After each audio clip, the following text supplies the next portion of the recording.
नमस्कार, आप देख रहे हैं न्यूज़ 18 का डिजिटल प्लेटफॉर्म और मैं हूं आपके साथ सृष्टि शेखर।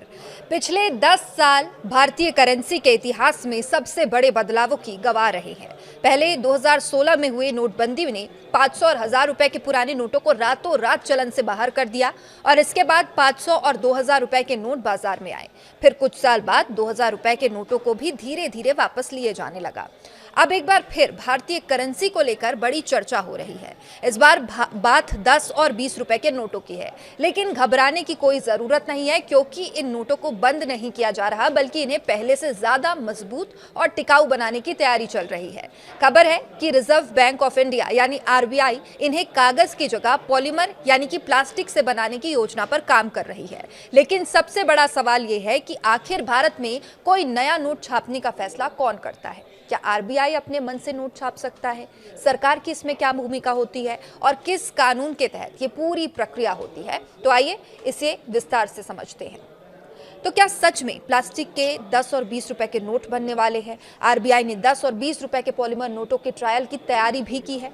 तो जानकारी के मुताबिक केंद्रीय बोर्ड ने reserve bank of India act 1934 की धारा 25 के तहत केंद्र सरकार को प्रस्ताव भेजा है। इस प्रस्ताव में लगभग 1 अरब यानी 100 करोड़ पॉलीमर नोट छापने की बात कही गई है। इन नोटों को शुरुआत में ट्रायल बेसिस पर कुछ चुनिंदा क्षेत्रों में ही जारी किया जाएगा और अगर ये प्रयोग सफल रहता है तो भविष्य में धीरे धीरे कागज के नोटों की जगह पॉलीमर नोट चलन में आ सकते हैं। और आखिर पॉलीमर नोट क्यों?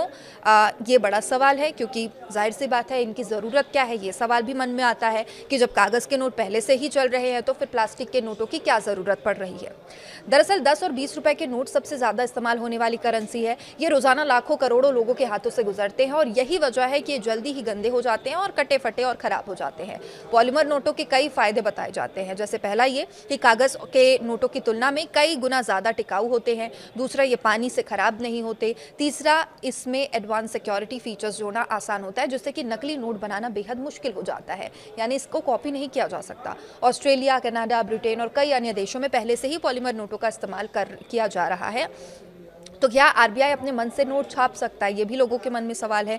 अब ये अहम सवाल है और अक्सर लोगों को लगता है कि देश का केंद्रीय बैंक यानी आरबीआई जब चाहे जितने चाहे नोट छाप सकता है, लेकिन सच्चाई इससे बिल्कुल अलग है। भारत में नोट जारी करने का अधिकार भले ही आरबीआई के पास हो, लेकिन वो अपनी मर्जी से नोट नहीं छाप सकता। इसके लिए कानून बना हुआ है, केंद्र सरकार की मंजूरी अनिवार्य होती है, यानी आरबीआई प्रस्ताव तैयार करता है लेकिन अंतिम फैसला केंद्र सरकार की मंजूरी के बाद ही लागू होता है। तो देखिए कौन सी धारा क्या कहती है, ये भी सवाल है। Reserve bank of India act 1934 की 3 महत्वपूर्ण धाराएं हैं। पहली धारा है 22। ये धारा आरबीआई को भारत में नए बैंक नोट जारी करने का विशेष अधिकार देती है, यानी देश में बैंक नोट जारी करने की जिम्मेदारी केवल रिजर्व बैंक की ही है। दूसरी धारा है 25। इसी धारा के तहत किसी भी नोट की डिजाइन, आकार, रंग, भाषा, सुरक्षा, फीचर और अन्य विशेषताओं को तय किया जाता है, लेकिन यहाँ भी एक शर्त होती है। आरबीआई केवल सिफारिश करता है, अंतिम मंजूरी केंद्र सरकार ही देती है। यानी नया नोट कैसा दिखेगा, उसमें कौन कौन से सिक्योरिटी फीचर्स होंगे, इसका फैसला आरबीआई और केंद्र सरकार मिलकर करते हैं। और वही तीसरी धारा है 26(2). ये वो कानूनी प्रावधान है जिसके तहत किसी नोट को लीगल टेंडर यानी कि वैध मुद्रा का दर्जा समाप्त किया जा सकता है। नोटबंदी के दौरान 500 और 1000 रुपए के जो पुराने नोट थी उनकी वैधता खत्म करने के लिए इसी धारा का इस्तेमाल किया गया था। हालांकि इसके लिए भी आरबीआई बोर्ड की सिफारिश और केंद्र सरकार की अधिसूचना जरूरी रहती है। तो क्या नोट जारी करने की पूरी प्रक्रिया है वो आपको समझाते हैं, क्योंकि सवाल यही है कि आखिर एक नया नोट बाजार तक कैसे पहुंचता है, कैसे इसे मतलब पूर्ण तरीके से चालू किया जाता है, मार्केट में घुमाया जाता है। तो इसकी प्रक्रिया कई चरणों में पूरी होती है। सबसे पहले आरबीआई ये आकलन करता है कि देश की अर्थव्यवस्था में कितनी नकदी की ज़रूरत है। साथ ही ये भी देखा जाता है कि पुराने नोट कितनी तेज़ी से ख़राब हो रहे हैं, क्या उनमें नए सुरक्षा फीचर्स जोड़ने की ज़रूरत है। इसके बाद आरबीआई का केंद्रीय बोर्ड नए नोट जारी करने के या पुराने नोट में बदलाव का प्रस्ताव तैयार करता है।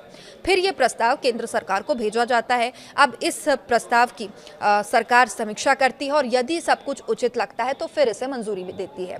मंजूरी मिलने के बाद नोट की अंतिम डिजाइन तैयार की जाती है और इसके बाद आरबीआई की अधिकृत करेंसी प्रिंटिंग प्रेस में तय संख्या में नोटों की छपाई शुरू होती है। ऐसा नहीं है कि कोई भी संख्या हो छाप दिया जाए। तय संख्या होती है जिनमें नोटों की छपाई होती है। छपाई के बाद ये नोट आरबीआई के विभिन्न करेंसी चेस्ट तक पहुंचाए जाते हैं। फिर वहां से बैंकों के जरिए धीरे धीरे पूरे देश में इसका वितरण किया जाता है।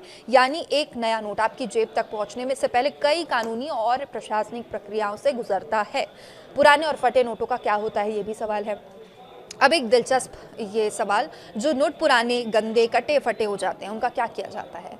इसके लिए आरबीआई की क्लीन नोट पॉलिसी लागू होती है। बैंक ऐसे नोटों को जमा करते हैं, फिर उन्हें आरबीआई को भेजा जाता है। इसके बाद अत्याधुनिक मशीनों के जरिए इन नोटों को पूरी तरह नष्ट कर दिया जाता है ताकि उनका दोबारा इस्तेमाल ही ना हो सके और उनकी जगह नए नोट जारी किए जाते हैं। तो क्या भविष्य में पूरी करेंसी प्लास्टिक की हो सकती है, ये भी सवाल है, क्योंकि अभी तो सिर्फ 10 और 20 रुपए के नोटों की बात हो रही है। अगर 10 और 20 रुपए के पॉलीमर नोटों का ट्रायल सफल होता है तो संभावना है कि भविष्य में अन्य छोटे मूल्य वर्ग के नोट भी पॉलीमर में ही बनाए जा सकते हैं। हालांकि अभी तक सरकार या आरबीआई ने पूरे देश में सभी नोटों को प्लास्टिक में बदलने की कोई आधिकारिक घोषणा नहीं की है, इसलिए फिलहाल इसे केवल एक ट्रायल प्रोजेक्ट के रूप में ही देखा जाना चाहिए। तो देखिए, भारतीय करेंसी में बदलाव कोई साधारण प्रशासनिक फैसला नहीं होता। इसके पीछे कानून, तकनीकी सुरक्षा, अर्थव्यवस्था और सरकार की मंजूरी जैसी महत्वपूर्ण प्रक्रियाएं शामिल होती है। आरबीआई नोट जारी करने वाली संस्था जरूर है, लेकिन वो अकेले फैसला नहीं ले सकता कि कितने नोट छापने हैं। नए नोट की डिजाइन से लेकर उसके रंग, आकार, सुरक्षा फीचर्स तक हर चरण में केंद्र सरकार की मंजूरी जरूरी होती है। और अगर किसी नोट को चलन से बाहर करना है तो उसके लिए भी कानून में स्पष्ट प्रावधान, अलग से धाराएं मौजूद हैं। तो अब देखना दिलचस्प होगा 10 और 20 रुपए के पॉलीमर नोटों में ट्रायल कितना सफल होता है। ये नोट आएंगे, पुराने नोट वैसे ही जारी रहेंगे, क्योंकि अचानक से 10 और 20 के जो पुराने नोट हैं उन्हें बंद नहीं किया जा सकता। पहले ये नोट लाएंगे और इसके अलावा जो पुराने नोट पहले से चल रहे हैं उनका चलन भी जारी रहेगा। तो सवाल यही है कि कितना सफल ये ट्रायल होता है, कि आने वाले सालों में भारतीय करेंसी का स्वरूप पूरी तरीके से बदल जाएगा। अगर आपको ये जानकारी उपयोगी लगी हो तो वीडियो को लाइक, शेयर ज़रूर करें और आगे अपडेट आप तक पहुँचाते रहेंगे। नमस्कार।